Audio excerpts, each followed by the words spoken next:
how far in the Eras Tour movie are you currently? Well, I skimmed a little bit. My sister-in-law was over on the weekend and we were watching the film. She's a big fan of Taylor Swift, as am I these days.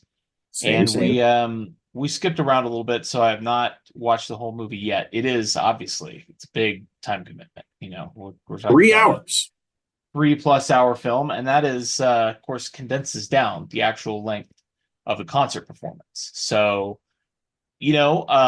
we went through all the songs from Folklore that she performed because that's kind of my current jam. That's the era that I'm in, is the Huh? Folklore era. Very into that record right now. We listened to 1989. We listened to the songs from, I forget which, the last album that has Karma on it and Vigilante shit. Midnights. Midnights. Listen to that, which closed out the show. So listen to some of those songs, which I hadn't heard all those before. Listen to some of the acoustic, the piano set. Hmm. You're on your own, kid. Yeah. Hadn't heard that one before. Really messed me up. Oh, But wow. I Yeah, mean, banger. That's where the friendship bracelets came sure, from. right. If You're on And Your Own Kid didn't exist, none of this would have happened because Travis wouldn't have done the friendship bracelet. So, like, you owe a lot of the current era of Chiefs football to that specific song. sure, just to that one song. And I wish that they had released as a film. I understand this is not feasible for a number of reasons. I mean, I wish they had just released the November 11th concert in Argentina as a film, right? Yes. But maybe someday.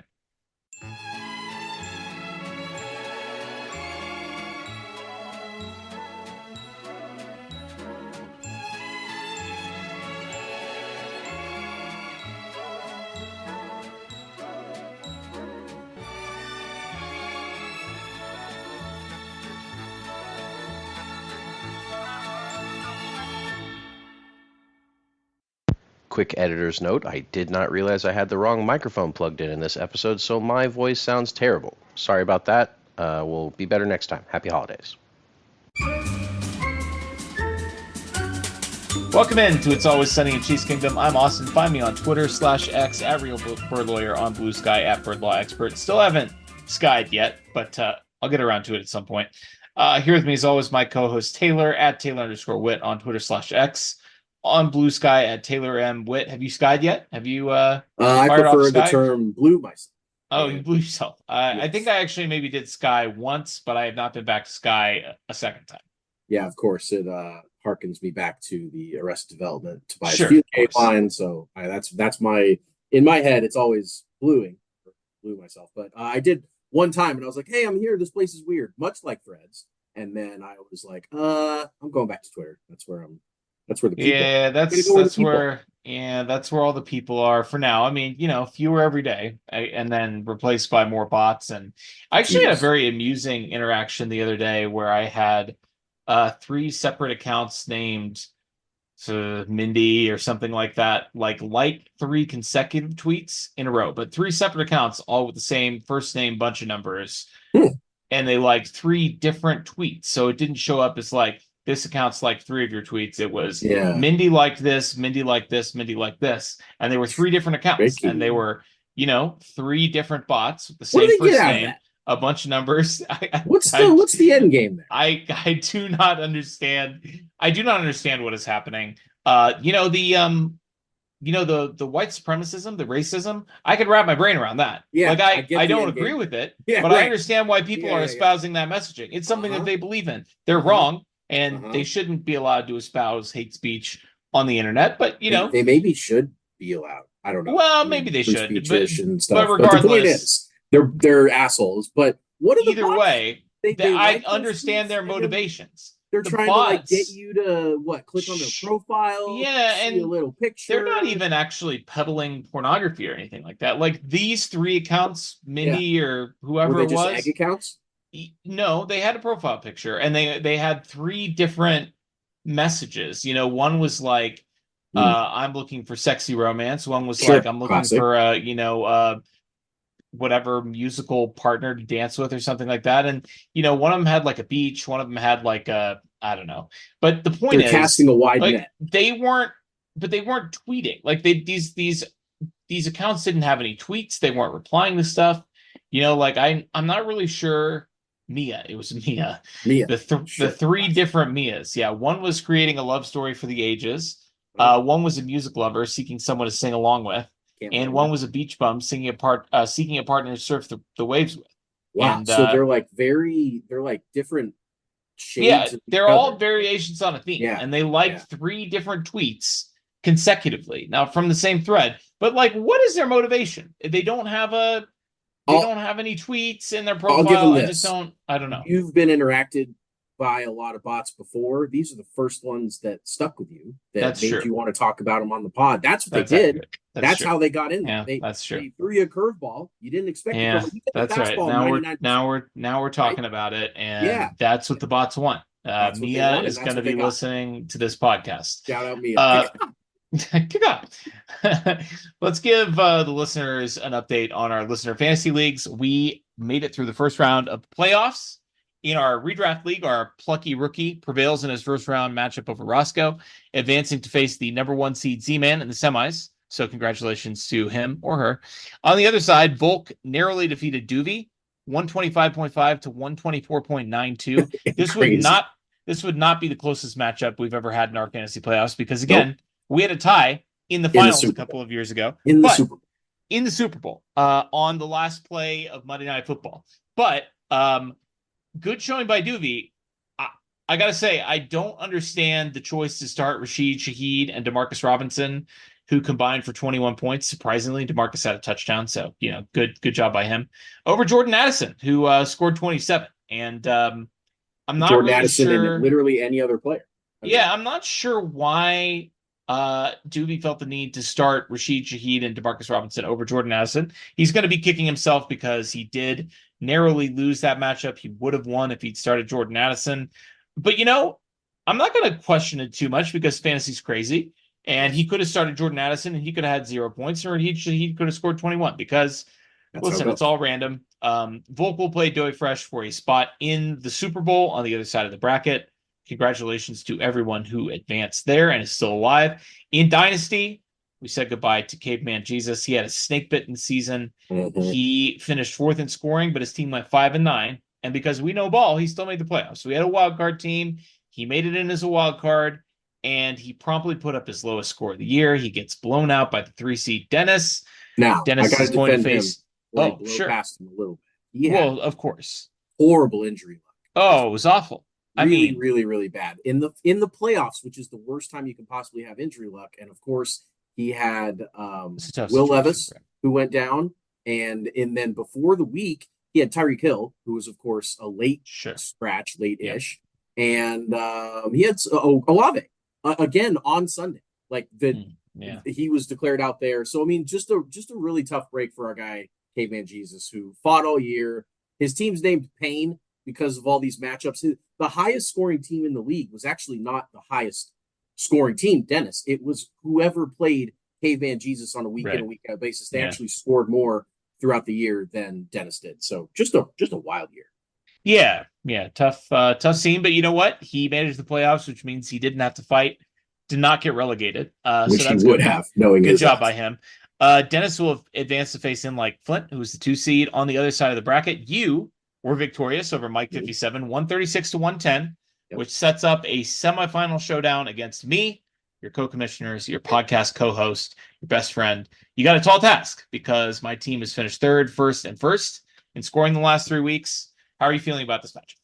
Well, if my team hadn't finished first, third, and second in those 3 weeks, I might be a little, intimidated by your 1-3-3. But I've got a 1-2-3 in my bag, so everything's looking good. We're matched up. We're ready to rumble. It's going to be a fun.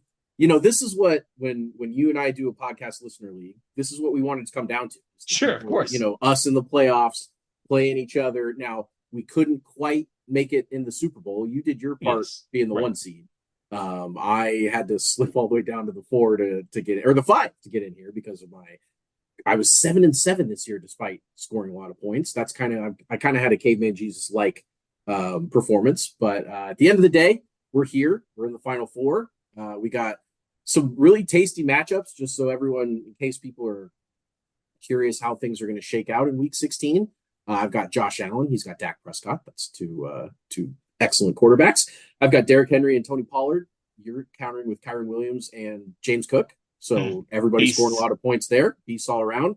Wide receivers, Devontae Adams and Rashee Rice for me going up against each other in the Vegas-Kansas City game. Yep. And you've got Debo and maybe Michael Pittman. He was banged up this week. We'll see if you make I got Justin Jefferson in the flex right now. I've got Puka Nacua on the bench. I was wondering about Puka. Yeah. I got too many options, frankly. You do, poor guy.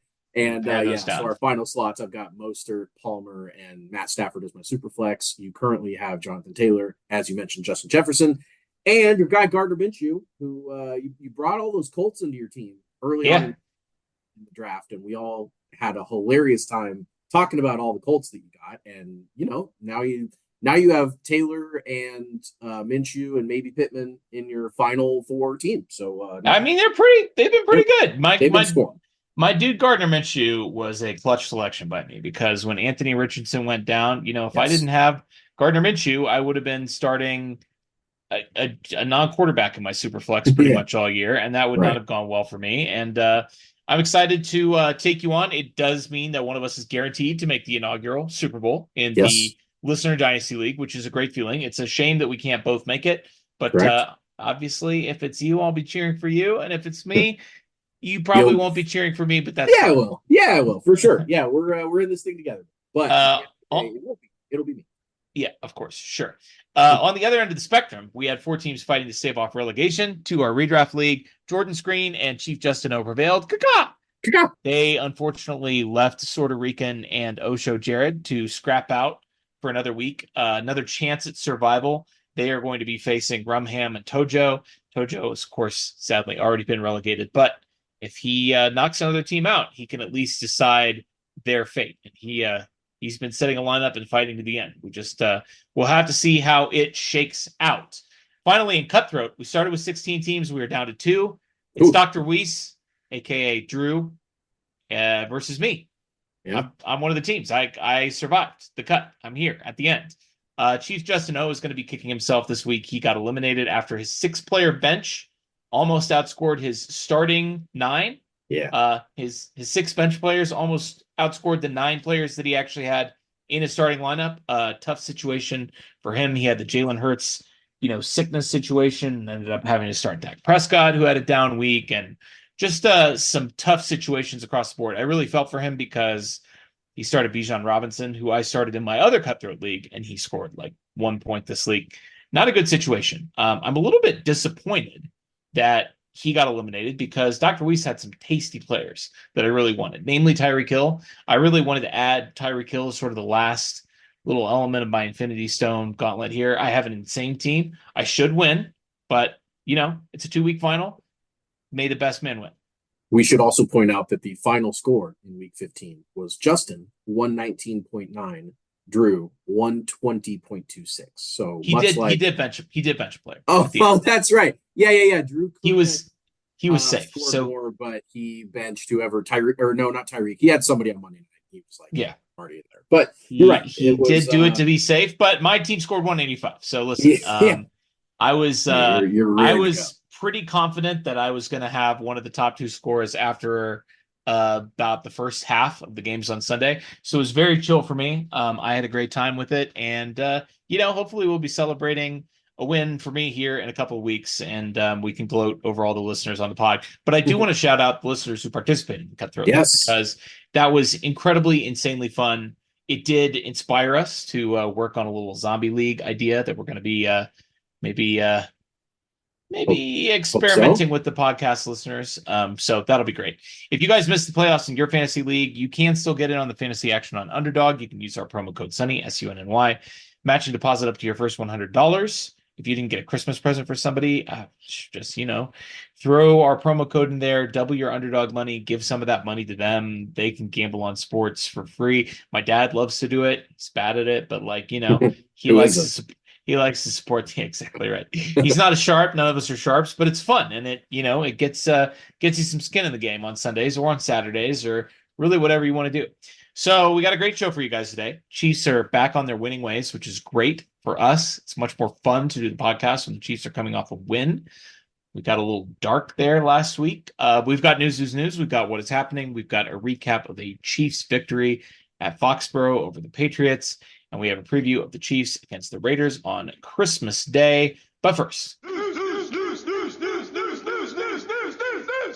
starting with the injury news, we are recording this on a Wednesday, and ordinarily we would have an injury report to present to you on Wednesday. But because the Chiefs are playing on Monday, this is essentially a Tuesday. There's no injury report on a Tuesday, so we have limited information at this point. But what we can tell you is Sky Moore to the injured reserve with a knee injury. As of Wednesday morning, and I've checked back in on this today, the details on this are a little bit fuzzy. So Andy said after the game that he left with knee swelling. He obviously, being on injured reserve, has to miss at least 3 games, which would be the rest of the regular season. Yep. Yeah. I mean, but either way, even if there was, I think the deadline for the 4. Oh, I see what you're saying. All right, keep going. Sorry. Sure, he could come back for the playoffs, but will he and should he? Which is something that we can discuss when we get to the game recap. But in any case, it sounds like knee swelling. It's some kind of knee injury. It's not clear exactly how serious that is. We'll probably get some more information later this week. Isaiah Pacheco had shoulder surgery a couple of weeks ago when he first went out, and apparently it went great, and he's expected to be back this week. He is expected to be practicing when the Chiefs are back out there on the practice field. Whatever it was, it must not have been a huge deal because 2 weeks later, he's getting ready to play an NFL football game, and we know that when Isaiah Pacheco is on an NFL football field, he ain't half-assing it. So you stole my joke. I was going to say, good news for Pacheco is when he's out there, at least he's not making much contact with guys. I mean, yeah, right, exactly. Good grief. I don't know how he's going to get back out there and lower that shoulder, but he'll find a way. So with no injury report, we'll just have to see who ends up suiting up on Monday. It does sound like the team, with the exception, obviously, of Sky Moore, RIP to him, is getting healthier, which you do like to see this late in the season. In other news, transaction-wise, the Chiefs did sign wide receiver Anthony Miller, a former Bear, and tight end Isaiah Gathings, an undrafted free agent. He was with the Chiefs during training camp, listed as a wide receiver in camp, and didn't make the 53-man cut down. And you know that if a guy didn't make the cut in training camp in this wide receiver room at this point, that says a lot about his abilities as an NFL player. But and also apparently he ate his feelings because he didn't make it. Sure, he came back as a tight end. Sure, he's doing the Kelvin Benson. Yeah, and I'm sure he didn't make that choice overnight. Like, it's not like he saw the Chiefs' performance in week 1 and was like, I'm going to be a tight end. I'm sure that that's probably something where the Chiefs said, hey, we'd love to bring you back, but maybe put on a little bit of weight and, hit the blocking sleds. And, I bet Isaiah and the Chiefs are probably both regretting that choice because, the need right now is not a tight end. They're going to need him to slim back down. He's going to. Yeah, we're going to need you to. He's exactly. We're going to need him to stop cultivating and start harvesting so he can get back down on wide receiver weight. Really quick on Anthony Miller. I mean, no expectations, obviously, this late in the season for anybody that gets signed, unless there's somebody that's played in this offense before. There aren't any guys like that just kind of hanging out. But, he was Nags, though. He did, and he played with Matt Nagy in Chicago. He was actually drafted by the Matt Nagy regime in 2018. Second-round pick for the Bears, 51st overall. And as a rookie, 423 yards. As a sophomore, 656 yards over 7 starts. 9 touchdowns combined over those 2 seasons, including 7 touchdowns as a rookie. He hasn't played in the NFL since 2021. There's, been some injury issues in there, obviously. He's another 5'11", 200-pound big slot receiver. So, I don't know. But, at this point, throwing stuff at the wall and seeing what sticks can't hardly hurt, right? Yep, exactly right. This is a body, most likely just some practice squad depth or whatever. But at the end of the day, the Chiefs have, they lost Sky to the IR and they're just trying to backfill the roster with some guys and see if somebody pops. It would have been really nice looking back to get a guy like Amir Smith-Marset. I was watching the Panthers and he had a nice little play in the Panthers game this weekend, but so it goes. Can't look back on 53-man roster cuts at this point because it's been a long season. But we'll see if Anthony Miller can, have any juice whether they call him up on game day, or even if he's just kind of hanging around the team and learning some stuff. I like the signing. Might as well. Sure, why not? Let's talk about what is happening. Okay, so we have to talk about what happened to the Chargers on Oof. last Thursday night. We recorded the podcast last Wednesday. On Thursday night, the Chargers played the Las Vegas Raiders, and they trotted out backup quarterback Easton Stick because Justin Herbert is out for the year. And the game was 48-0 at halftime. And the Chargers lost this game 63-21. And it took him until, 9 o'clock or whatever Pacific time. So, it was 10 or 11 o'clock here in Colorado and nigh on noon in Kansas City. And people were wondering, are they really not going to fire this guy? But they did. They canned him. They canned Brandon Staley. They canned GM Tom Telesco. They simply could not let this loss pass. I mean, it was in Brandon Staley's own words, like 3 weeks ago. They asked him, how do you know your message is still resonating with the team? And he's like, well, we haven't gotten blown out. So that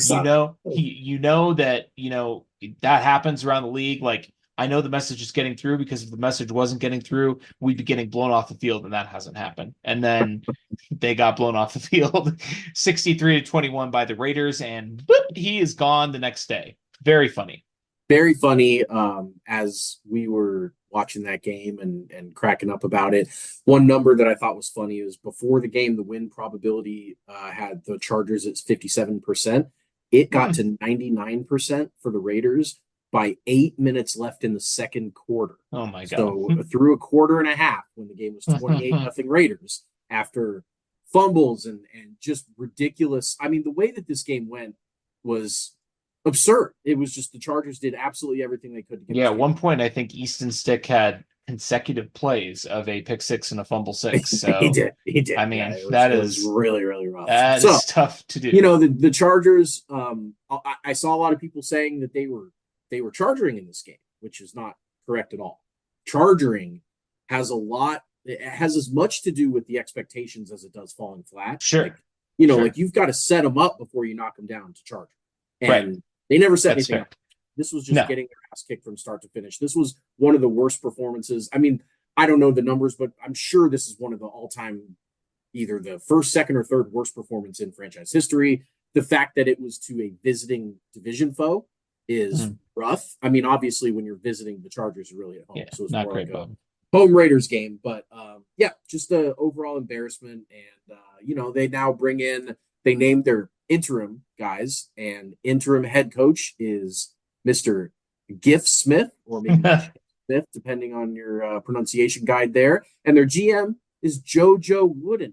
So they have Giff Smith and JoJo Wooden in the house now to write this clown show of a ship. Cannot imagine being a fan of that team. Cannot imagine being stuck with them for sickness and health and all that. I mean, it just Giff Smith and JoJo Wooden sound like literal clowns. They like do. Those sound like names that you would make up at clown college. Yeah. Speaking of clowns, John Spanos of the ruling Spanos family that controls the Chargers says, I think sometimes it's maybe the misses that help you grow the most that you can learn from the most. That was at Brandon Staley's, the press conference they held after canning Brandon Staley and Tom Telesco. Just called him a miss right in the meeting. I mean, when you let the guy go, and then you immediately refer to him as a mistake, and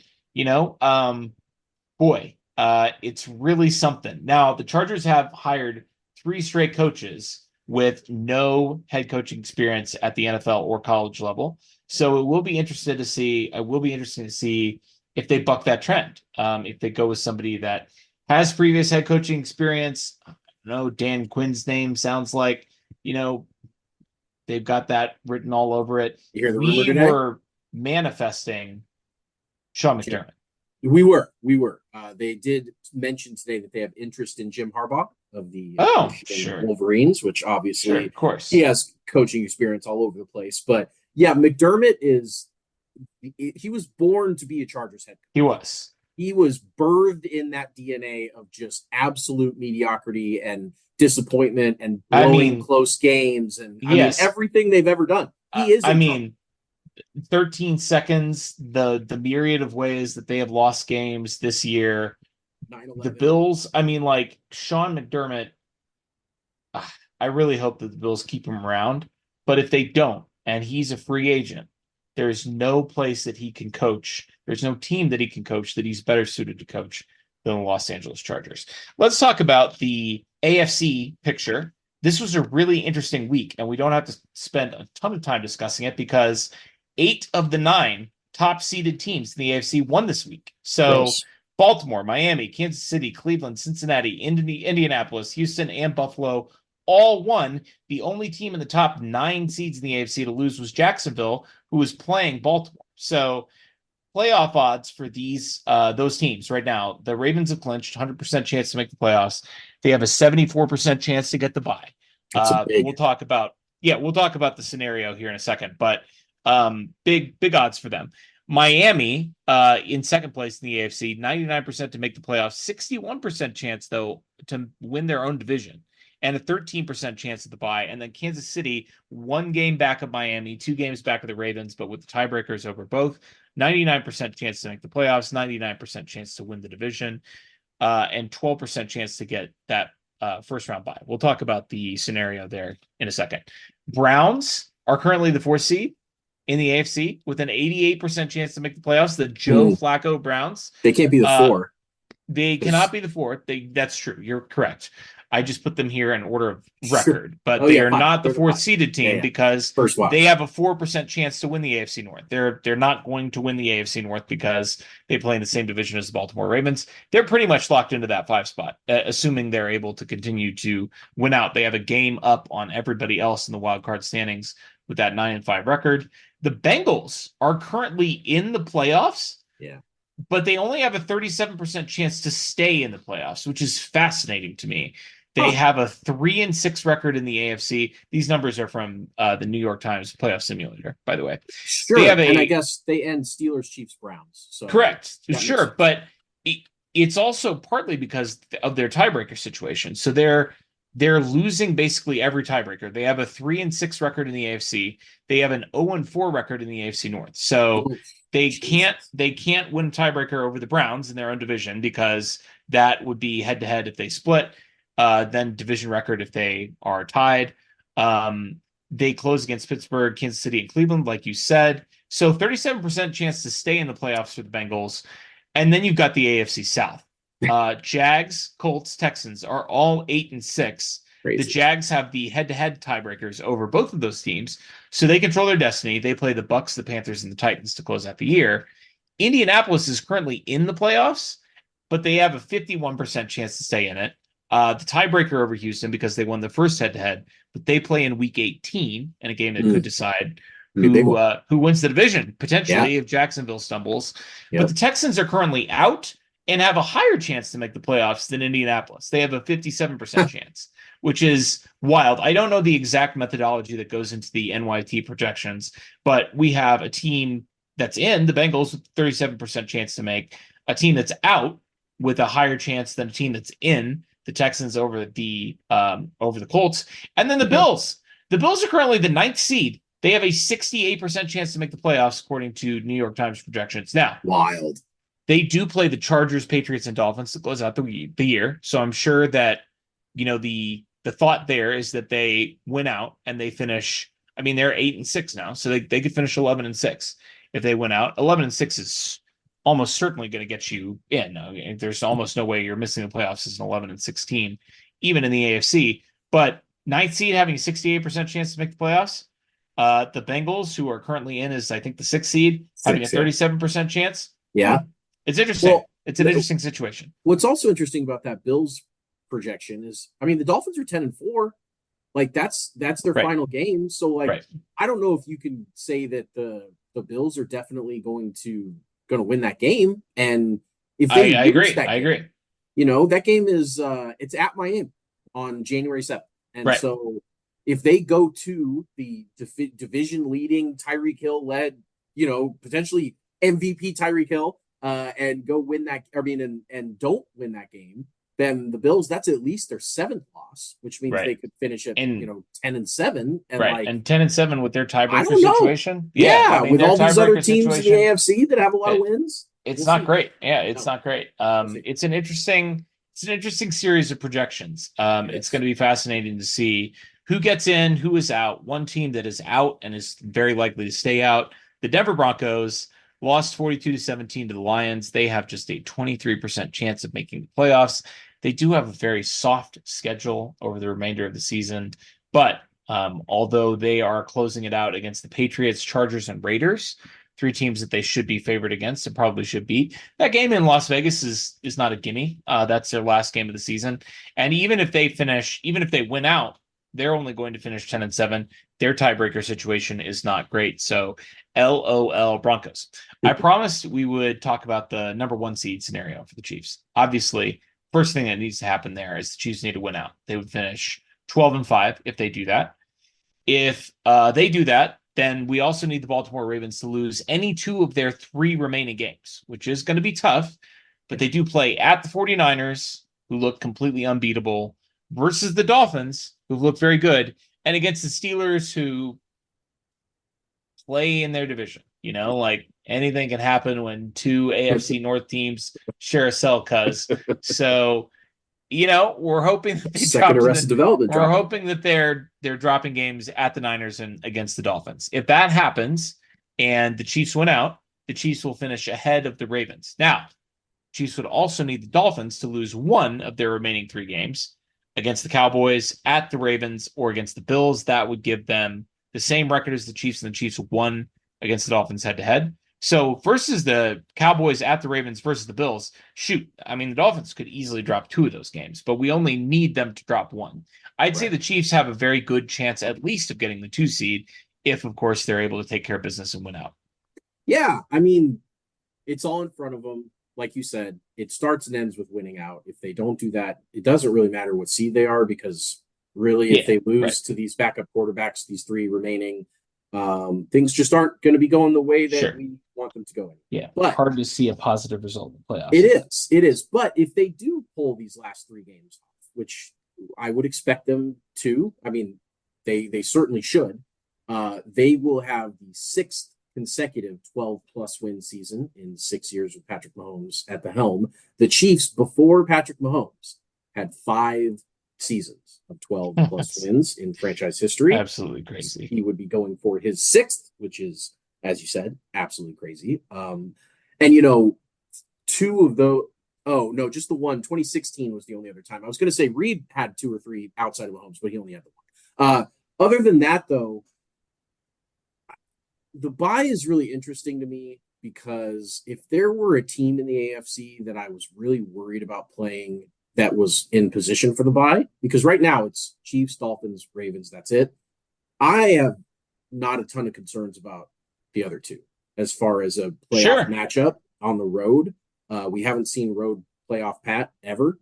And we've seen it in Tampa, but it's something that I don't think is like the scariest proposition in the world. The worst part about it is just playing the first wild card. It's not necessarily the home away. It's that the 1 seed gets a free playoff win. We've talked about this all the time, and that's a huge advantage. It's a health advantage. It's a obvious auto advance in the playoffs. So, kudos to Baltimore if they pull it off. If they can beat some combination of these teams. If Baltimore beats Miami and the Chiefs win out, then that's the 2 right there. That's all that, then, because if Miami loses that 1 game and the Chiefs win out, they jump them. So, like, if that happens, then okay, then we'll see Baltimore in the AFC Championship game. Maybe if they get there. If we get there, and if they get there. Yeah, right. If we get there. But you're right. Also, we talked about this last week. Baltimore blew it one time as the 1, and the Chiefs ended up hosting the AFC Championship anyway. So, like, and winning the Super Bowl. If you get the 2, then at least you're hosting everybody but the 1, which means you'd have to, win the wild card game and win the divisional game, and then see how things shake out. But it's going to be, the Chiefs have put themselves in position to battle for this thing. And I don't know if when they were losing all those games, even just right up until this week, if I thought that was going to be the case. So we'll see how it all shakes out. Yeah, it's going to be interesting. I mean, the other thing about having to play that first game is not just health wise and not just the fact that you have to play the game, but some of these teams at the bottom of the AFC Jesus. playoff picture are, I mean, Scarier than the top. in particular the Bills, Yeah, but also the Texans. Yeah. The Texans, assuming they have CJ Stroud and Nico Collins. I mean, hell, dude. Lost Tank Dell for the year, but sure, Can the you Colts imagine the Broncos. or the Broncos. I mean, any of those teams. Like, Yeah. Listen, it would have been great if the Steelers had held Yes. on to their 7-4 record, we and love that. they could have given us another 7-seed Patsy, and Yeah, we could love have them. played our second 2-7 game against the Steelers and just kicked the shit out of them and like pulled all of our starters midway through the third quarter and essentially gotten a partial bye. Better than a bye, as Nick Wright called. And not have to worry about anything that happened in that game. But unfortunately, the Steelers have lost 3 straight games and looked terrible doing it. They have like a 2% chance of making the playoffs now. They blew it. So now, while we don't have to worry about Joe Burrow, that's great. But Jake Browning has showed that Joe Burrow's a system quarterback, and we have to worry about Jake Browning if the Bengals make it in. The Bills obviously have looked unbeatable for 3 games. Now, they're the Bills, so I'm sure they'll turn back into an incompetent, gibbering mess here before too long. But give me your ideal first round playoff matchup. I mean, the ideal first round playoff matchup for me, honestly, of the teams that are in it, yeah, it's probably the Browns. But wow, I don't know if I agree with that. But we're not going to play the Browns because they are going to be the 5 seed if they continue to win out. I mean, I'm interested to see how we match up in 2 weeks against the Bengals. Sure, it's a Joe Flacco thing for me, but yeah, sure, that's fair. If the Chiefs look okay against the Bengals, handle business in Arrowhead, sure, that would be fun. New Year's Eve, then like if the Bengals happen to sneak back in as the 7th, if the Chiefs beat the Bengals, though, they are probably not going to get it. That's right? True. I mean, that would be their 7th loss. Yeah. They have a terrible tiebreaker situation. Maybe the Colts. And obviously, if Jake Browning comes to Arrowhead and beats us, I want no part of the Bengals. God. Like, I mean, Jesus. That fan base, I was really excited. Oh, it's going to be awful if Browning does it once. I mean, I know. Exactly. But, I just don't want any piece of that. And I don't really want a piece of the Colts, even though I think we would beat them. They literally just beat us last year with, like, one of the worst teams in the NFL, and we have a terrible history against the Colts playoffs. I mean, I want no piece of playoff Gardner Minshew. So, no, I mean, it basically has to be Cleveland for me. Yeah. It can't be Cleveland. Houston, I guess. With an injured CJ Stroud, and I guess. And I mean, it can't. I guess maybe Jacksonville as a wild card. I wouldn't feel terrible about playing them. That. Yeah, I mean, all these teams are going to be tough outs. There's really no. There's no. Yeah, there's no. People talk about how there's no great teams in the AFC, but there's a lot of pretty good teams. Yeah. I mean, like all these teams are fine, and all these teams. Sure, all these teams have looked bad at various points this season, but all these teams have looked good at various points this season too. And you just don't know which team is going to show up on Saturday or Sunday or Monday on Wild Card Weekend. And I don't know. It's going to be tough for me to have a ton of confidence against whoever we're playing, but it's going to be interesting to see who we get. Let's talk about the game the Chiefs play this weekend, breaking the losing streak. They go to Foxborough and take down the Patriots 27-17. Taylor Swift in attendance, the New England fans going nuts for Taylor. They love her there. She's played whatever their stadium is called now, Tom Brady Stadium at Foxborough, whatever. Yeah, right, exactly. HGH Field at whatever it's called now. Taylor has played there a number of times. She was in attendance. Got a lot of love from those Patriots fans out there. But your general thoughts on this game? Well. My first thought is that it's weird to already be in the post Chiefs Patriots era. Mm-hmm. Like it was weird. This game was weird. It was weird. There's just something about, Bill's hanging on, but he's already been rumored to be on the way out, and they suck. And it was like, it just didn't. Obviously everyone talked about how this was the first primetime game or non-primetime game between the two since 2008, since the Bernard Pollard game. Right. And, it's not like it's the first one because they haven't played much. They played, I think, 5 games in that stretch. a bunch of one, times. it was 2 playoff games, and it was 3 regular season primetime games. So like, it was just those games always meant so much to me as a fan. They meant a lot in the pre Mahomes era, but they obviously meant a ton in the Brady Mahomes era. Right. And so my first thought here is just mourning the loss of a good rivalry, and I don't have to mourn it too much because fuck the Patriots forever, and I love the fact that they are the worst, and everyone there hates watching their team and all that stuff. Like I hate Boston, I hate their fans, I hate a lot about the Patriots, but I sure liked when this game had juice, and it had no juice. That was my first thoughts. Yeah, I agree with that. It is interesting. We talked about this. I mean, it is funny that, to some extent, we Patriots fans are the only fans that we can talk about, that we can talk to about, Where we are. what our experience is like, where we are. They're obviously still ahead of us in the ring rankings, but you win a couple of games, you have the best quarterback in the NFL and the best head coach in the NFL, and you're the team that everybody wants to beat every Sunday, and you're the team that gets constantly dissected and written off whenever you have a bad stretch, whenever you lose 2 games in a row, and that goes for the fans too. I mean, just our experience watching the Chiefs, watching them struggle, watching them have an inconsistent offense, and us, bemoaning it like it's the end of the world, and having people tell us like, "Oh, you're the Chiefs, you're fine," like, get out of here, like, Yeah. we know the team better than you do. We're the ones watching the games every Sunday. To have people tell us that I'm sure Patriots fans would say that we weren't getting the calls. The rest were, the rest weren't favoring us. And, I mean, is there any statistical evidence to support that? No. Is there statistical evidence to support that's the case with the Chiefs? Yes. But, listen, they think that. And so, that dynamic has been really interesting, I think. But at the end of the day, this matchup did not have a ton of juice. It was a game the Chiefs should have won, and it was a game that the Chiefs did win. So let's get into our old routine here. It's good to sort of get back to what we did on this podcast for years and years, not having to worry about the losses and what we would do. We had to come up with a whole new system. It was a whole thing. Let's talk about the numbers, the figures. I'm just going to give the listeners a warning before I get into these. These skew extremely negative for a game that the Chiefs won, but those were just the stats that I was finding this week. Per the Athletics' Robert Mays, the Chiefs are 32nd in the NFL in EPA lost due to drops, surprising no one. This actually started off as a tweet about the Jags, who are 31st in a bunch of these categories, including 31st in expected points added, lost due to drops by the receivers. And I asked him, where do the Chiefs rank? Because it is hard to imagine them being anywhere other than 32nd. And he said they are indeed 32nd in the NFL in that category. So that's a bummer. On that note, the Ringer's Ben Zolak tweeted out Kadarius Toney, 9th worst in EPA per target among NFL receivers.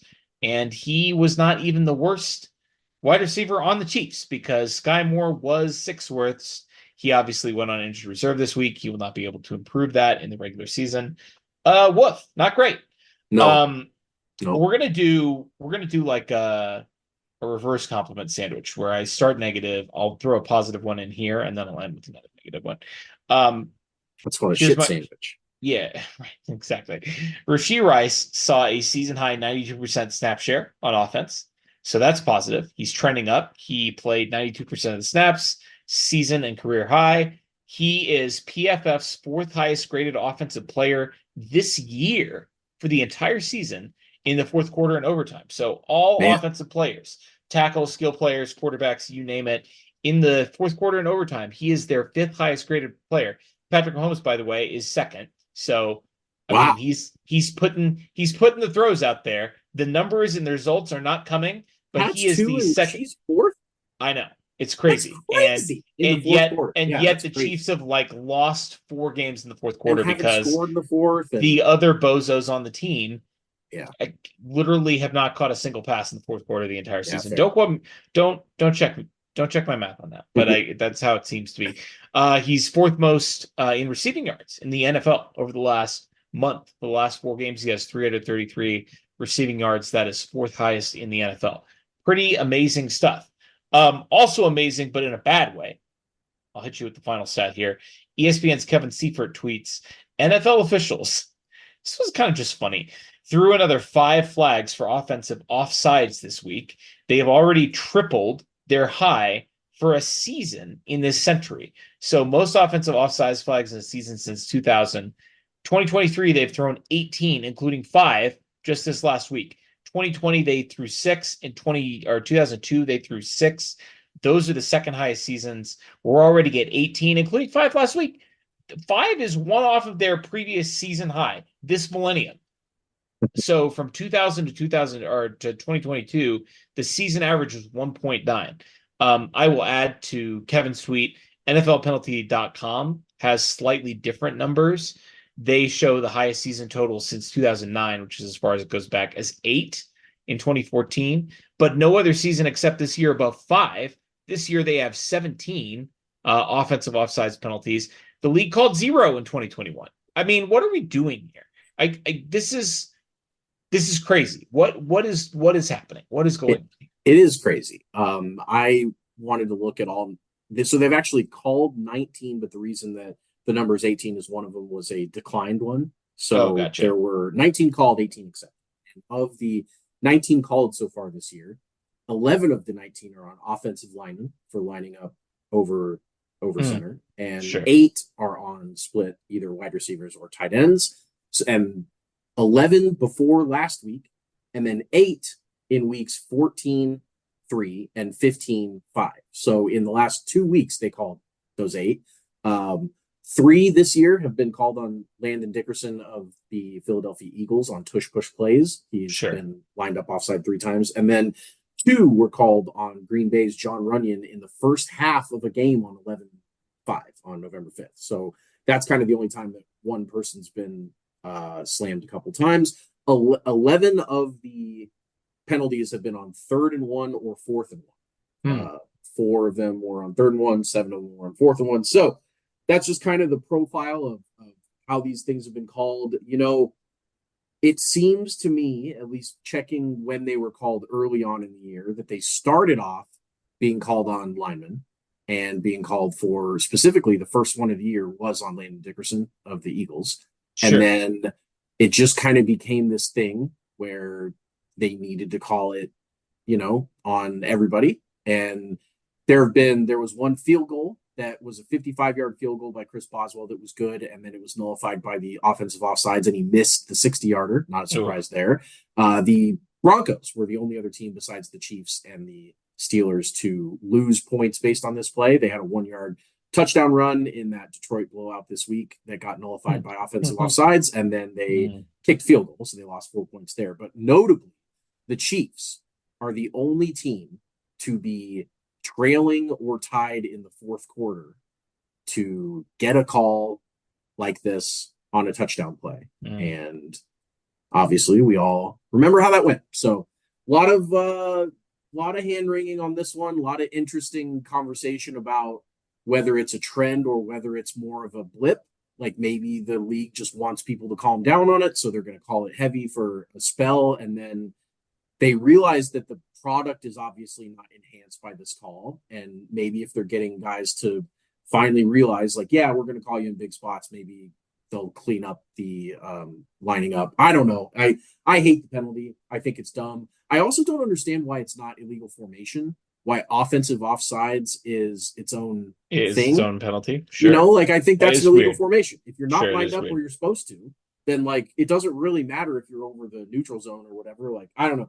It's a dumb penalty. I hate it, and I wish that it would go away. Yep. And I wish it had gone away 2 weeks ago, and we would be talking about still probably one of the plays of our lives, at least regular season only. We've won 2 Super Bowls in the last 4 years, so like we can't get too overboard with the play as cool as it was, but we get back this week, my friend, to the Chiefs system. We were doing the MAC the last couple of weeks. Mourn, accuse, cope. Didn't do much for me. I mean, you know, it was a helpful rubric for us to sort of process our feelings to get through these losses. But I am very excited that we are back to the Chiefs system and our winning ways this week.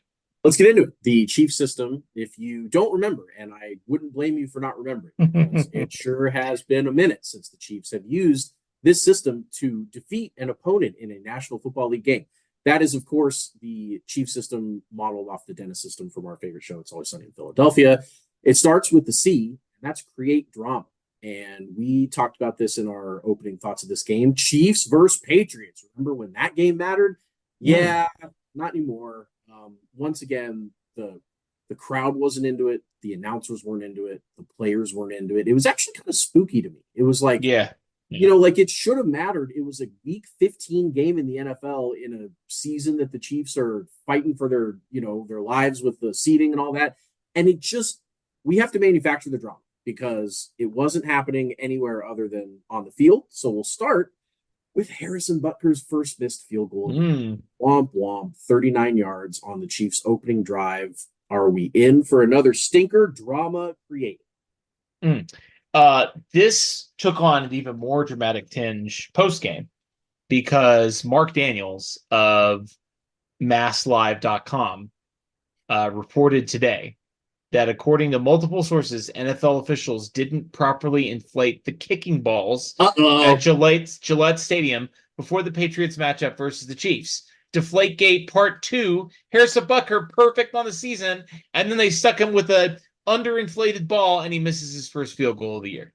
Is that a coincidence? I don't think so. Definitely not. They're always up to no good. Yeah, that's just what they do. Clearly, a tiger can't change his stripes, and if you are the New England Patriots, listen, they can't alter their nature, and their nature is to be naughty and sneaky, and they cost Harrison Butker a perfect season. Something that essentially has never been done in history of the NFL. I mean, to be perfect up to this point and miss a 39-yarder now was, windy in Foxborough. Chad Ryland, the Patriots kicker, who is that? He sucks. They used a fourth rounder on him, and he's like 11 for 17 this year or something. He's terrible. He missed a 41-yarder on the very next drive after Butker missed the 39-yarder. But I mean, listen, creating drama doesn't get more dramatic than the Patriots cheating again and costing Butker's perfect season. Another Deflategate. We'll see if that gets picked up anywhere other than Mass Live, but sure is, now that the Patriots suck, it's more funny than it is like, they're obviously not stealing wins. I mean, they're telling on themselves this time, at least. It's Mass Live reporting it, but they're all sick of everyone there anyway. They all want to. Sure, of course. They want to clean house. Yes. So handle adversity, the H in the Chiefs system. Were they in for a stinker? No, not really. The Patriots went 3 and out. As you mentioned, Ryland missed a field goal, and then they went 3 and out again. And that was how the Patriots chose to spend their time with the football in the first quarter. After the initial missed field goal by the Chiefs, they did march down the field, and they answered by hitting the Patriots with a play that I'm still not really sure what happened or how it happened. It was a Clyde Edwards-Helaire 48-yard screen. So adversity was handled 7-0 after the first quarter. But, buddy, we have to break the screen down a little bit more. What, how, when, who, where, why? I don't get it. They obviously schemed everybody left. Andy brought out his screen god mechanics and went back to the right with Clyde. They had 4 offensive linemen rumbling, stumbling, bumbling down the field with Clyde. But what was funny was that Clyde couldn't outrun his offensive lineman. Right. He was lagging behind them. And while there was no one on the right side of the field, and I don't think he got touched for the first 25 yards or so, how many running backs in the NFL take that play longer than, or I guess I should reverse it. How many running backs in the NFL go shorter than 48 yards on that exact play?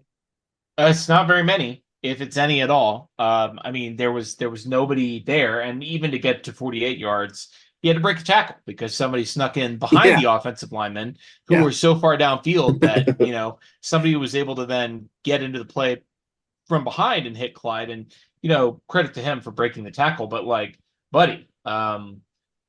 Isaiah Pacheco certainly scores on that play. Jerick McKinnon certainly scores on that play.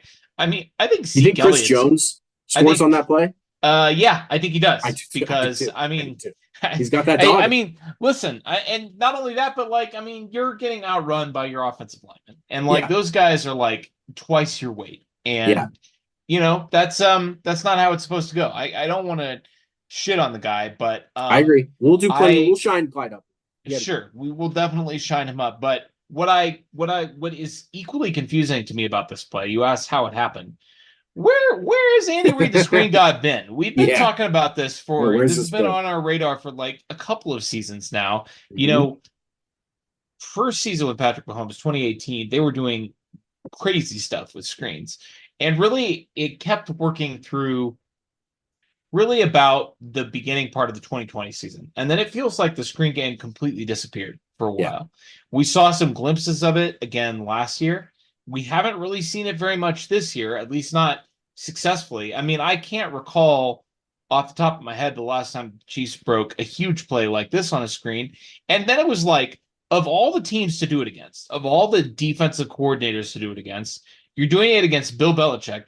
You're doing it with Clyde Edwards-Helaire is the starting running back. Yeah. And like, yeah. if you can sprain Clyde for a 50-yard gain with the screen against like the greatest defensive coach in the history of the NFL, Yep. like, why aren't we doing that more with Isaiah Pacheco? Like, I just don't, like, I feel like, maybe it's one of those freak things where they just weren't prepared for it because they hadn't seen it in a while, and the Chiefs just did their advanced scouting right and called a play that they knew would work against the Patriots. But like, it feels like if you can scheme Clyde open for a 50-yard gain at any point against any team, but especially against this team in this situation, you should be able to like go back to that well more than once or twice a game. Well, and for good results. When we saw it the most in the Chiefs era was the Alex Smith era. Yes. They obviously. Yep. And it's funny because when you think about the mentality behind that offense needed the smoke and mirrors. Credit to Alex Smith, good quarterback, could make some throws, especially later on in his tenure when Pat was breathing down his neck. But the point is, Andy had to be creative with that team to get the points, and he did, and it was successful. But because the Chiefs weren't winning Super Bowls and they didn't have an MVP, a quarterback, they didn't get the special scouting treatment that the Mahomes Chiefs get, which is calendar circled. The champs are coming in town. We got to throw everything at them. We got to scout. We got to watch every play they've ever run or ever dreamed of. That's how teams scout the Chiefs now. And so I do kind of wonder if it was a combination of Andy going away from it because when they tried to run some screens for a while and they were just blown up every single time because the other teams were like, yeah, we get it. You're going to run screens. We're not going to let you do it. Then the Chiefs maybe started to drift away from him. But now the Chiefs are struggling a little bit on offense. I know. And, they're bring it back. They're kind of reminiscent of the Alex Smith offenses right now, which is Alex Smith had an offense that didn't score a wide receiver touchdown. Yeah, right. And how do you think they did that and still scored points? I know. Screens to running backs. I mean, that was so. And they also had Jamal Charles, but like like they could still get some guys open if they needed to. So all that to say, for the handling of adversity, the Chiefs threw the big play to Clyde. It was 7-0 after the first quarter. For Inspire Hope, I promised we would shine him up. Let's stick with our guy, man of the hour. How about Clyde? How about Clyde Edwards-Helaire? He had 17 touches in this game, 6 of which went for more than 3 yards. And I know what you're saying. 6 out of 17 touches for more than 3 yards. That doesn't sound like a very impressive performance, but in the context of this being Clyde Edwards-Helaire, that is his Heisman performance. That is absolutely as explosive as this guy's been since certainly early on in his rookie year. The 11 plays, outside of his 6 best, he had 9 yards on 11 touches. Calm down, Sean McDermott, not that 9-11. But in his 6 best plays, they went for 92 yards and a touchdown. Clyde Edwards-Helaire went for 92 yards on 6 plays, including a touchdown. So, like, that's crazy. For Inspire that Hope, hard to believe. Which is the eye in the Chiefs system, there's certainly a bit of inspirational performance here from Clyde. The guys talk constantly. Every time Clyde is brought up, it's about how much everyone loves Clyde as a dude. Like, just Andy says he's just this beam of positivity, that he's never complaining about anything, that he's always happy to see everybody. Like, we have probably spent as much airtime trashing Clyde Edwards-Helaire as any single player in the history of this podcast. I mean, I would venture he's probably number one. Yeah, and probably. And we always try and make it a point that it's the football player that we're trashing. It is his ability on the field that has not been very good. I have no problems with Clyde as a dude. I do think he works hard. I mean, from everything that everyone has said, that his off the field properties are good. It's just that it hasn't really translated for one reason or another. It certainly translated this game. It certainly inspired some hope that even when Pacheco comes back, that if Pacheco has to sit out a drive and whatever, we've been happy with McKinnon's performance, so it's not like Clyde's needed. But if they still want to go to him, then maybe he can bust out some of these plays that were frankly on his career highlight reel. I would say 50% of his career highlight reel might have been created in this game on those 6 plays. Like, he was good. Sure. Yeah, no, I think that's completely fair, and we'll talk about him in the awards segment as well. But how about engaged physically? I feel like this might have been a little bit of a struggle for you. What'd you come up with? Yeah, it was certainly a struggle. Most of the time, this is about how the Chiefs engage physically with the opponent and how they really stamp their mark on a game and pop them and do something that, but in this game, I reviewed the tape and I was going through the play-by-play and I was trying to find something where I was like, oh, this would be a really good engage physically. And what I kept coming back to was a negative. So we'll talk about the negative here in this segment of engage physically, but it was 2 plays that were just infuriating, and they were Sky Moore's fumble and his 1 touch of the game. Now, not to kick a man when he's down. I know he's on IR. We'll kind of talk about Sky here in a second later, but that was extremely infuriating, and made me want to engage physically with either my wall or Sky or something and rage about it. And then, of course, the dude that's still getting lit up by everybody after this game, Kadarius Toney. I'm a little surprised that it's taken this long in the recap to mention the Joker, but boy, he just doesn't have the concentration required of an NFL wide receiver. And I specifically say concentration because he does have the physical tools. He engages physically. Like that is something that has never been an issue with him. His twitchiness and his speed and some different things about, his God-given gifts. But one of his God-given gifts is most certainly not watching the ball and catching it and using your hands and securing it, because when that ball came in from Pat and hit him right on the hands on a crosser that should have just been an easy dump over, he just popped it 2 or 3 times, pushed it up in the air, and let the Patriots run right under it and pick it off for at least the second direct interception that he's caused this year after the Lions pick 6 in week 1. I was trying to think if maybe he's popped another one that led to a pick. I don't really think so, but the point being, he's struggling. And this also made me want to engage physically with a lot of inanimate objects and bash them and smash them because, boy, just a struggle right now for Kadarius Toney.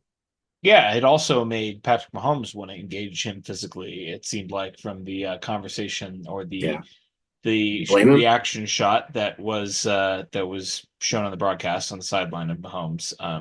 Some lip reading there. Clearly not happy with the situation with Kadarius Toney, which I don't blame him. I mean, how could you? It's tough because at various points this year, you can tell that Mahomes wants to go to him because he's getting open.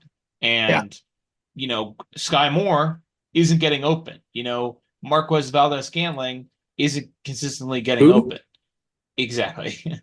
But you can tell that, I'm sure the Kadarius Toney situation is obviously, the experience is frustrating for us as viewers, but you can tell that it's frustrating for Mahomes because he wants to throw to Toney because Toney can get open, and he knows that Toney can do things after the catch that other guys like Sky can't do.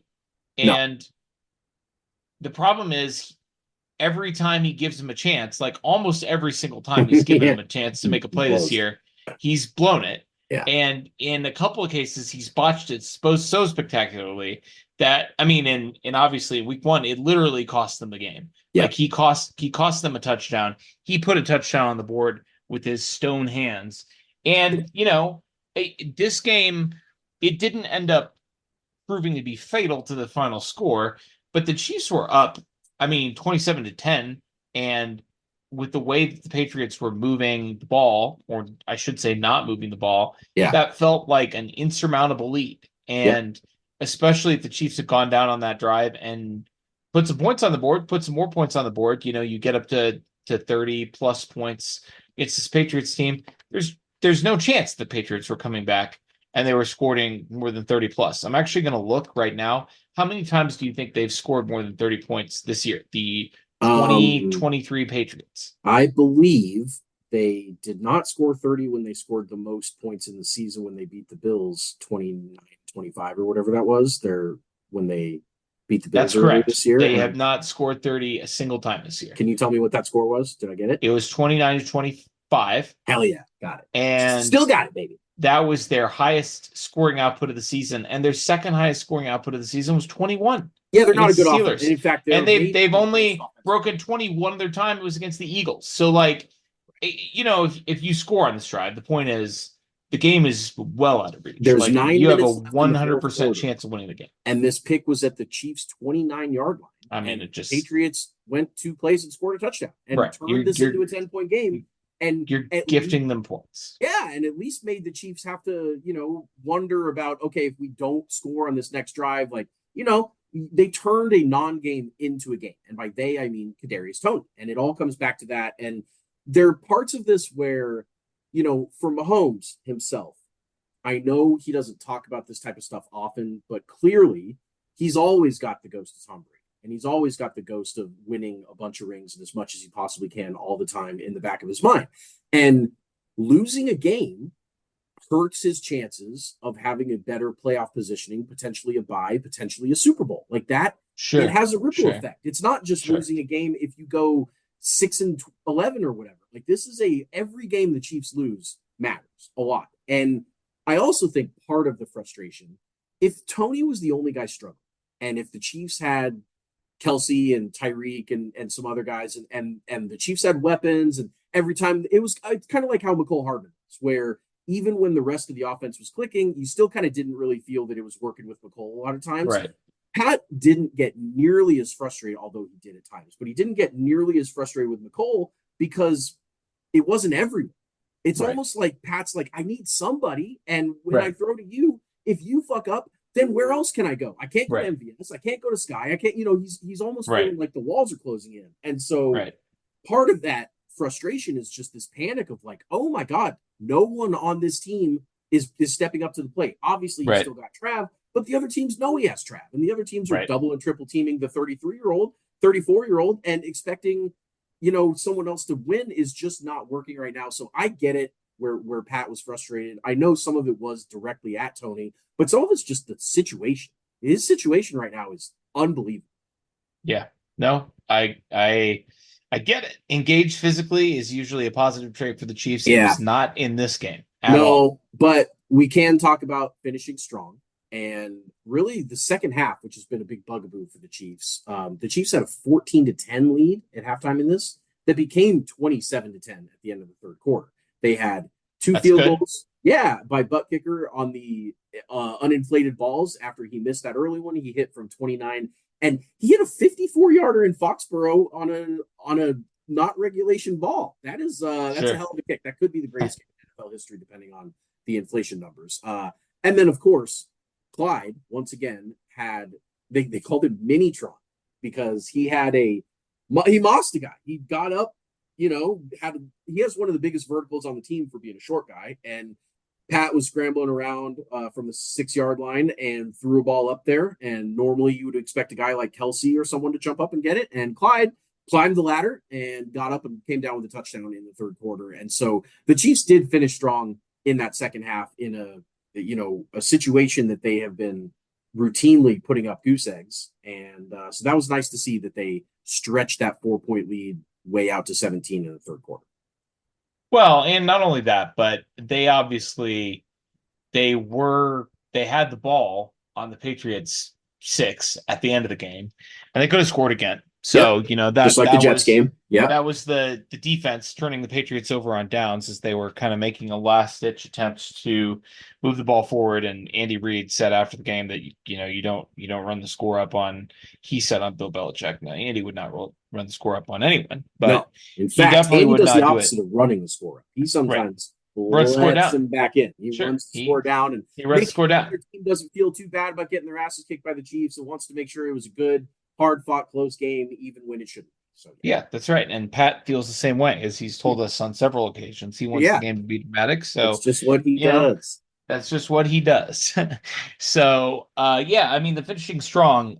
Defense came together. Obviously, it was great to see the Chiefs come out and, really put some points together in the third quarter. It was funny because James Palmer had a report before the game where, he kind of said the issue is the Chiefs have been starting slow, really slow. And then, of course, people pointed out that the Chiefs finishing slow has also been a problem. So, that second, third quarter, that's the sweet spot for us, right? So they have the most points in the NFL in the last 2 minutes of the first half, which is a very specific moment in time. But the Chiefs do lead the NFL in first half 2 minute scoring, so they do peak in the middle, and then beginning and ends tend to kind of peter out.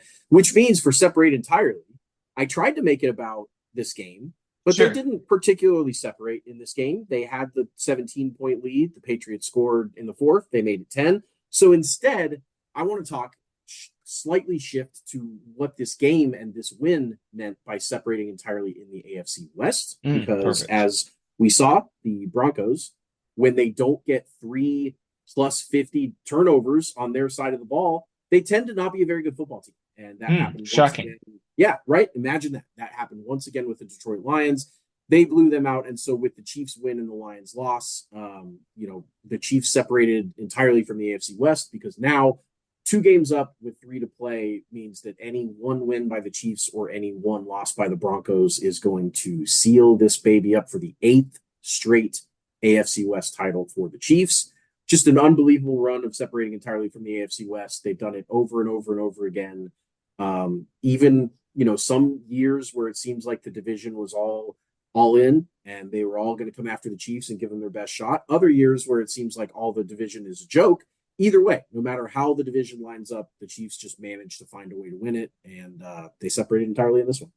It's been cool to see the Chiefs separate entirely for the 8th straight AFC West title, because in 2015, the Chiefs had 8 AFC West titles, and every other team in the division had 15.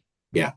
And, we've talked about this on the show. That's not because the Chiefs had a bad record. To the contrary, the Chiefs, even several years ago, had winning records against all of these teams head-to-head in the AFC West. They weren't, dramatic leads over these teams like they are now in the Mahomes era, because he's just been adding to that for 6 years.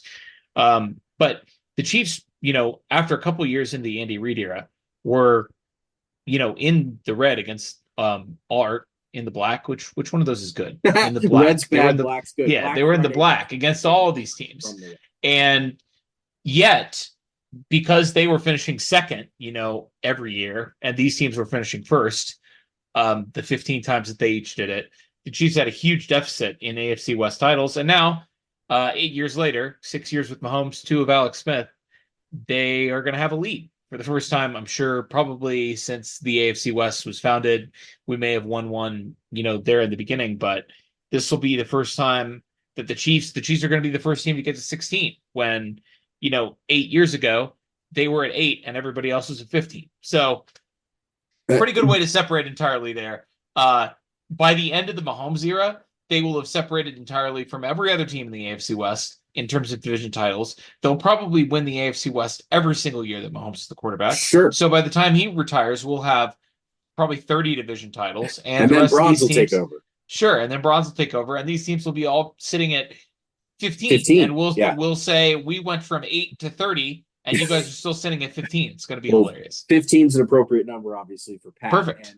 And it's just, I wonder, and I don't really even wonder this, but a team going from 7 fewer division titles than everyone else in their division, and a long running division at that, to number 1 in only 8 years, I mean, it's can't impossible. have ever It, happened. it can't have ever happened. It's absolutely crazy that the Chiefs were so far behind, and now they just strung them all together, just 8 in a row, bang, bang, bang. So good for them for separating entirely. That is the Chiefs system. They used it once again. We might have had to stretch a little bit on some of these weird, wacky Patriots games here to make it work, but that still works. Works every time.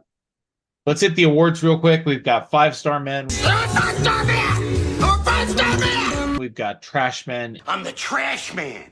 I come out, I throw trash all over the ring, and then I start eating garbage. And we've got wild cards. Wild card, bitches! Yeah! I'll kick us off with the 5-star man. I'm going to pick Willie Gay. I felt like obligated to pick somebody on the defensive side of the ball because I feel like our awards are skewed towards offensive players. You know, that's been the sex. That's been the sexy part of the Chiefs franchise since you and I started doing this podcast. We like the offense. We like watching Patrick Mahomes. We don't like as much this year watching his supporting cast. So it only makes sense that I pick someone from the defense here. I'm going to go with Willie Gay. The team allowed 206 total yards in this game. They would have pitched a shutout in the second half, but for that Kadarius Toney drop that turned into an interception and gave the Patriots a really short field that gave them their only score of the second half. But Willie had his first INT of the year. Great play by him. Nice play. Giving the Chiefs a shorter field coming out of the half. Patriots' first drive out of halftime when it was still a 7-point game. The Chiefs came out and scored.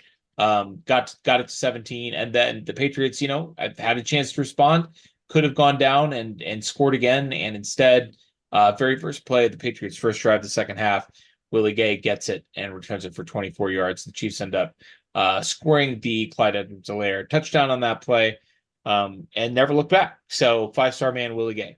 Yep, good pick. Amenahu was mic'd up for this game, and I cracked up after Willie picked it, and he ran it all the way down to the 6, and then Amenahu's first words to him, he comes up and he goes, "How come you ain't score?" Like he was giving him shit for it. Willie goes, "I tried. Right. I tried, man. It was fun."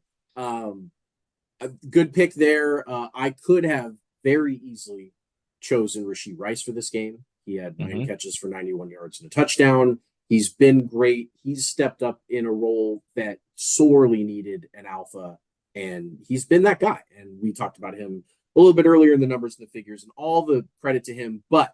But, of course, because we've given this man so much shit over the last couple of years, we could not pass up the opportunity to give him his shine when it was due. So step on up to the plate, Clyde Edwards-Helaire. You are a 5-star man for probably the first time since your rookie year, I would guess. Just hip check without really even thinking about it. That's got to be the last time he was really any good at all. But I'm not here to talk shit. I'm here to say that he was great.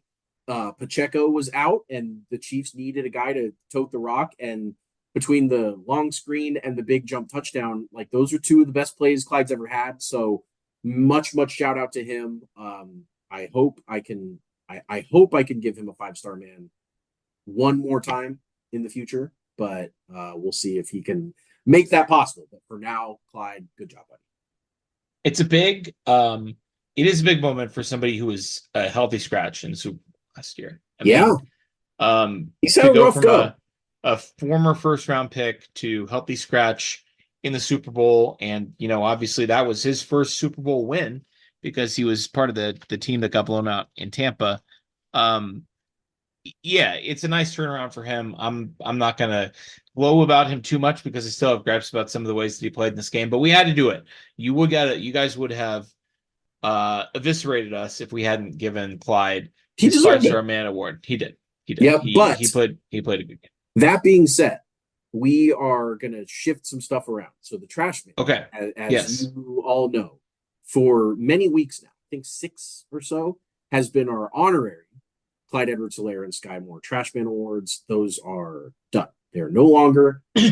Clyde got himself out of the doghouse here, and so we scratched him off. He got a 5-star man, so he got a 5-star man. He can't be an honorary trash man and a 5-star man. And to be honest with you, I'm tired of piling on Sky. The kid's been through a tough run with the Chiefs, and obviously the IR hurts and all that stuff.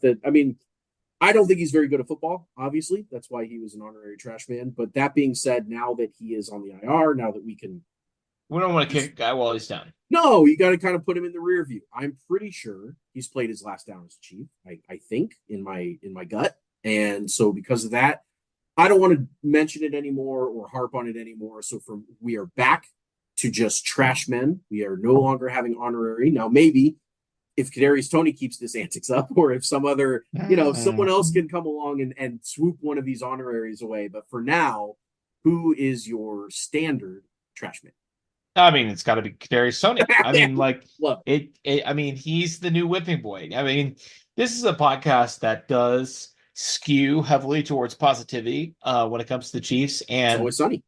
I like Kadarius Toney's potential. I will say, friend of the podcast, Dan Harms, Kaka, has been tweeting out clips of Kadarius Toney doing his thing, likes what he's seeing, thinks we need to get Kadarius Toney the ball more, and on almost every level analytically, I agree with what he's saying because again, he is the guy on the offense besides Rashee Rice and Travis Kelce that gets open, and you need a third guy on the offense besides Rashee Rice and Travis Kelce who can get open.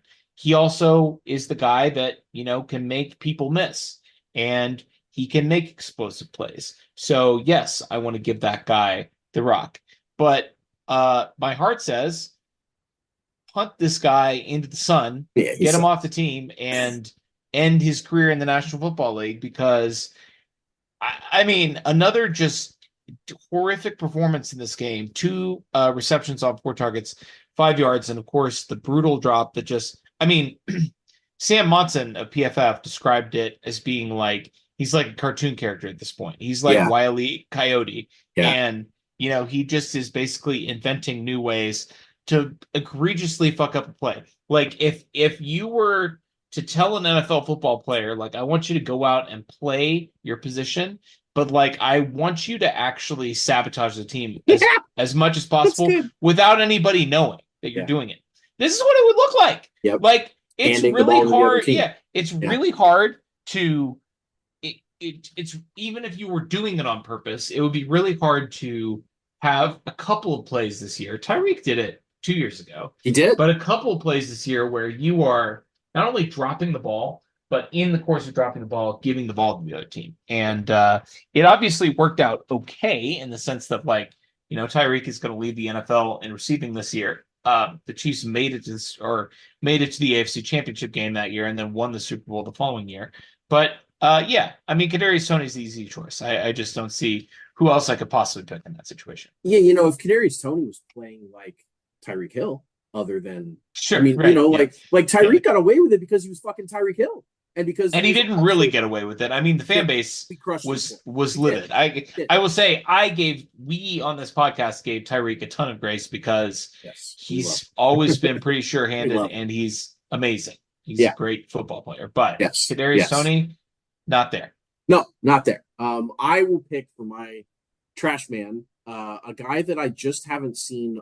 Not only I haven't seen a lot of positive out of lately, but that I feel like the last 8 or 9 plays I remember from Blake Bell have all been negatives, have all been turnovers, fumbles, drops, pick, whatever it was. It just feels like he's lost the ability to add positively to an NFL roster.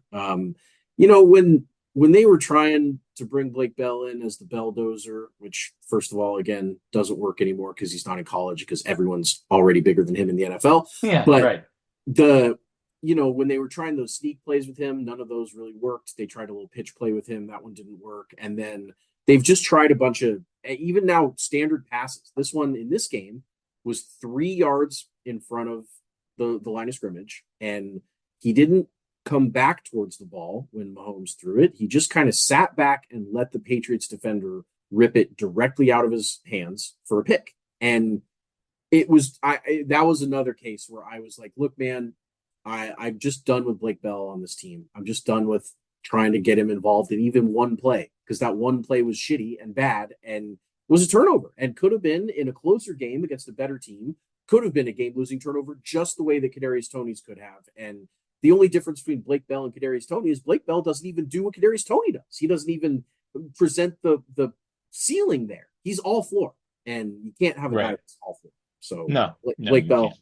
trash man, buddy. If you have a guy that's all floor, he's a trash man because that's where the trash That's goes. where I the mean, floor it goes in the trash, but First, it if goes it on the were to go somewhere else, it would go on the floor. I mean, yeah. Anyway, give me a wild card. So my wild card, anytime you have a player that passes the ball that doesn't normally pass the ball, I feel like that's like my wild card bells just Sure. go Yep. off. Just ding, ding, ding. I 100%. gotta. And of course, everyone remembers in this game that included a Jerick McKinnon passing touchdown to Rashee Rice on the first touchdown of the game. And great story by Rashee after the game. He was talking about how when they run it in practice, it's always a handoff. And he and I guess Jet like kind of gave him a little bit of like during practice, he was like, I'm gonna pitch this. And then during the game, they like gave each other the head nod. And he was like, pitch, because Rashee was chasing, not really chasing, but just past Dwayne Bowe for the most receiving touchdowns by a rookie in Chiefs history. And Jet said that he knew he needed as many touchdowns as he could get, as many receiving touchdowns as he could get for that record. So instead of handing it off, why not just give him pop and give him a little touchdown catch instead of a run? And that's exactly what they did. That's extreme wildcard behavior, to be thinking about what type of stats you need instead of just trying to Sure. Yeah. football Definitely. game. And I mean, that's an old savvy vet move. That's like Jerick McKinnon's like, look, man, I don't have much time left in this league. I'm going to get real weird with it, and I'm going to be a wild card. That's what he did. Yeah, that is a great way to describe it. Getting real weird with it. Speaking of which, the Chiefs center on this play was Joe Thuney. He snapped the ball on this play, which Okay.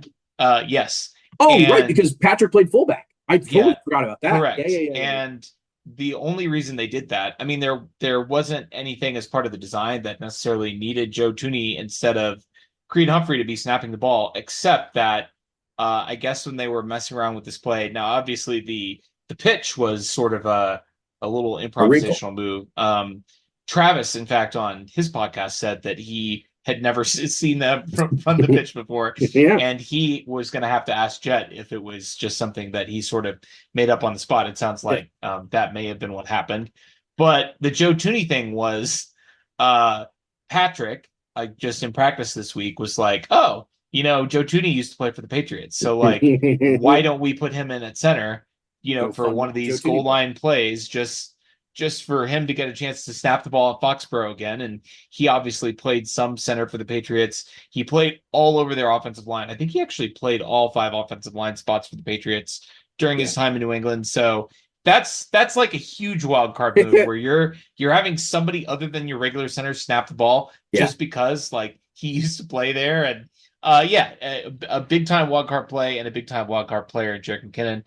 I'm gonna take Noah Gray. So Noah Gray had a catch on the opening drive, the opening play of the game, 32 yards. Yeah. He had one catch after this for 5 yards. And I think I've selected Noah Gray as a wild card at least one other time in the past month. I'd have to go back and check the standings. Right. But it kind of feels like at times the Chiefs would like Noah Gray to be like better than wide receiver 2 on the scene. Is that they're sort of like, well, we've got Rashee Rice and we've got Travis Kelce. Yeah. We know none of these wide receivers are any good. Let's see if Blake Bell can do something cool. Yeah. And I remember when we recorded the podcast when we drafted him. I mean, he's not incredibly big for a tight end, but he's got movement skills. He can catch the ball. He's pretty explosive for a guy's size. He has a great pass catching pedigree from college. I mean, that's really that's what he did. So, it's all there. And when you see him, on this one play every couple of weeks, you're like, I mean, I get it. Like, I don't understand why this isn't a bigger part of the offense. But that's what makes him a wild card player. Like, he'll show up.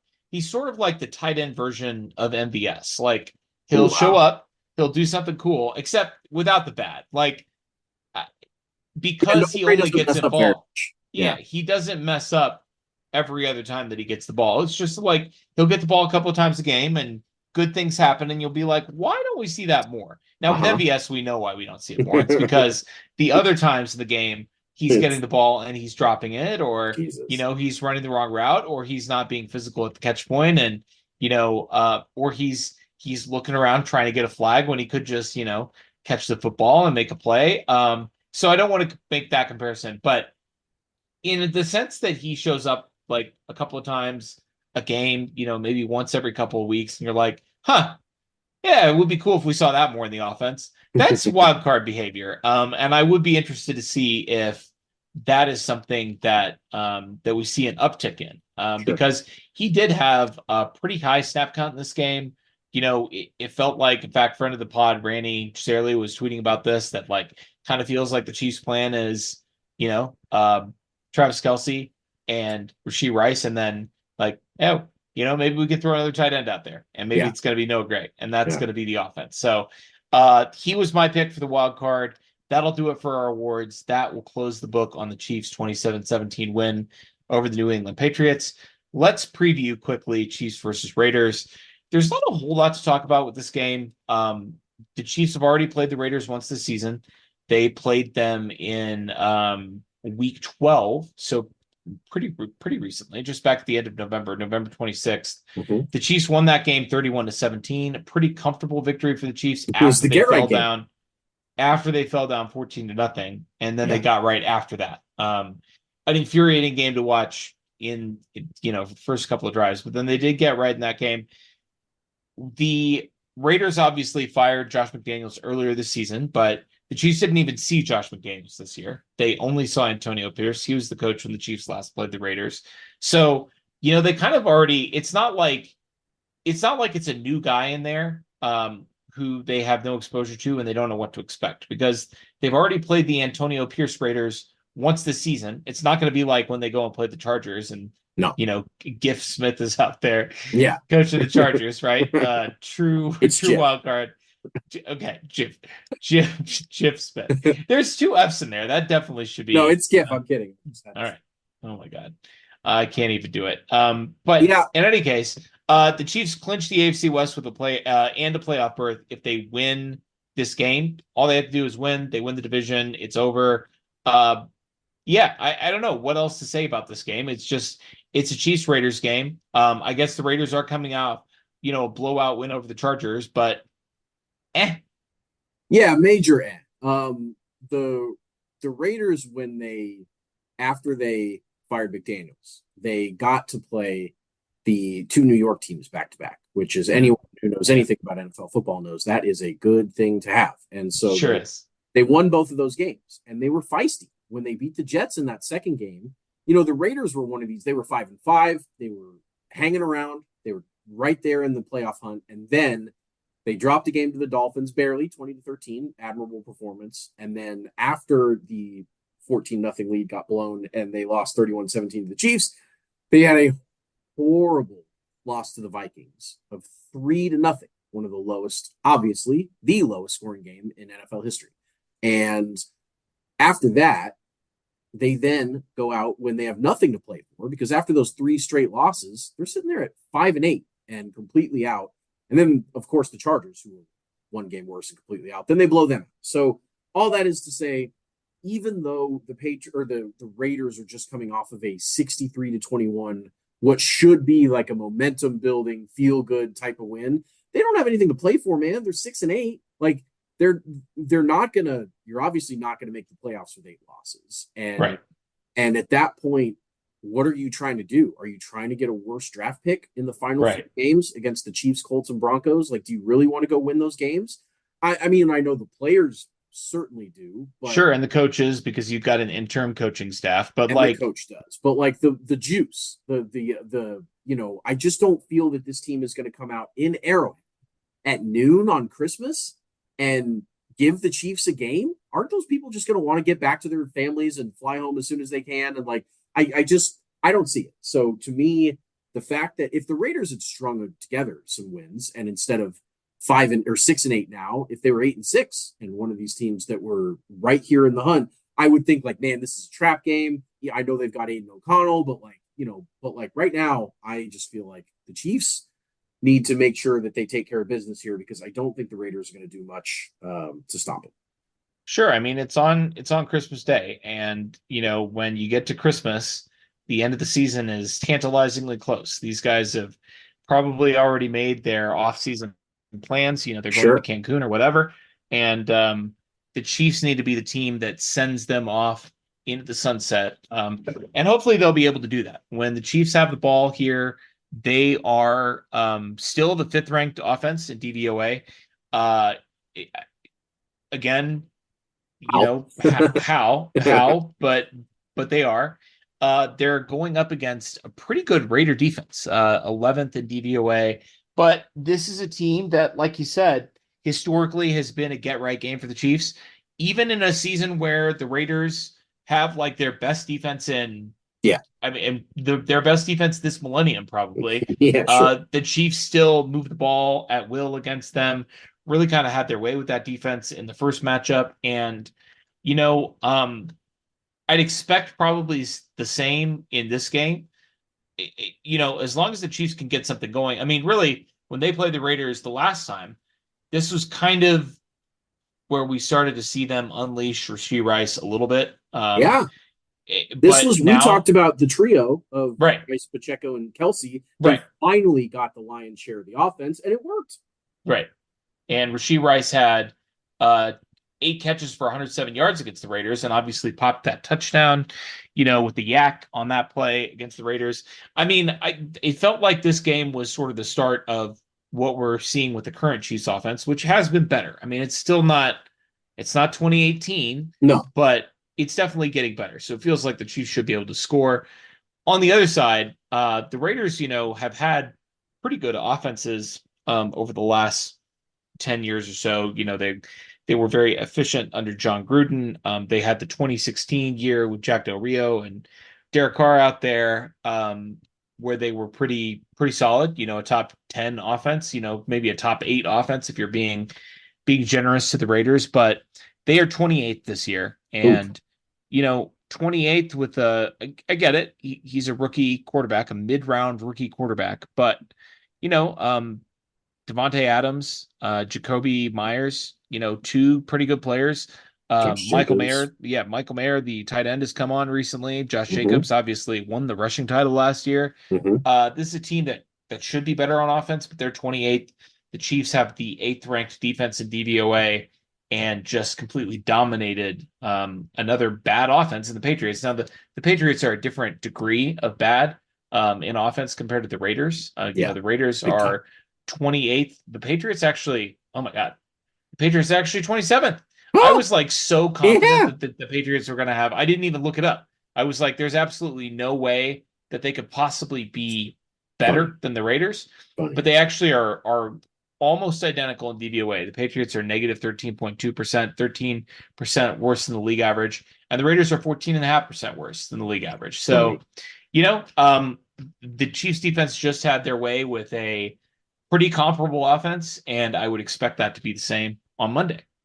Yeah, I completely agree. I think that the matchups here are good. Really, it's just about vibes for the Chiefs. It's about taking a big breath before these final 3 games of the year, realizing who they are as a team, as a franchise, as an offense specifically, because the defense knows who they are. They get after it. They're in good shape.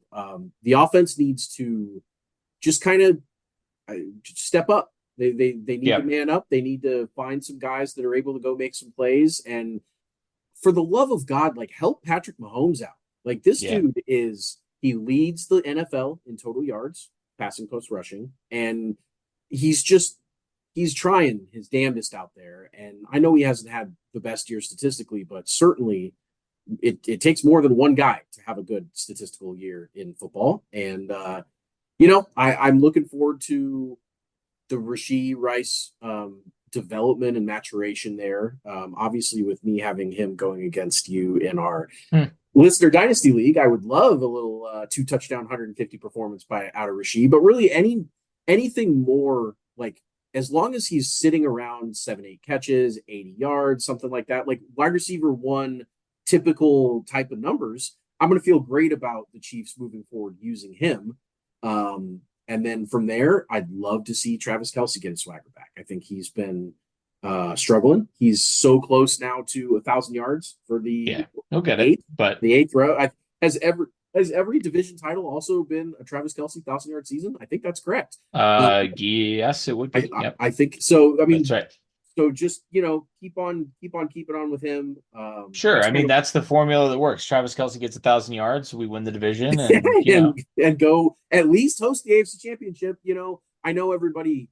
I know Super Bowls are the big deal, and that's what everyone is in this thing for. But and I'm also a little ahead of my skis because they might not even make it this far, but if the Chiefs find themselves hosting the AFC title game for the 6th straight year, like fucking all bets are off. How can you think anything negative about this franchise or this team or this coaching staff or these players moving forward if they can turn what we've seen so far into that same year that they've had? I would love to see it, obviously. We'll see if they can pull it off, starting with this Raiders win on Christmas. Merry Christmas to all our listeners out there. Happy holidays if you do not celebrate Christmas, but hopefully you will be celebrating it on Monday after the Chiefs beat the hell out of the Raiders and clinch their 8th consecutive AFC West title. It's always sunny in Chiefs Kingdom. See you guys next week.